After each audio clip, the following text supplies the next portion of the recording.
suspended na raw? Pero bakit nandito pa rin tayo? Yun, suspended! Pero nakakainis, bagsak ako. Dapat kasi kanina pa nag-suspend para di na ako bumagsak. Bakit ngayon pa? Sana sinabi kanina 7 AM. Paano din ako naligo? Guys, nakalabas na ako dito sa school. Grabe, hanggang tuhod yung... Baka! Para mag-field trip sa Marikina River!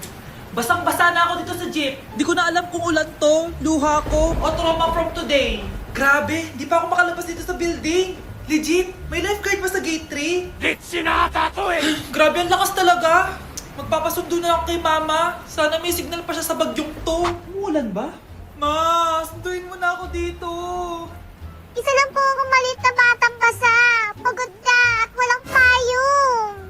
Hay nako, konting ulan lang, nagdadrama ka na. Sige, ipapadala ko si kuya. May payong yun.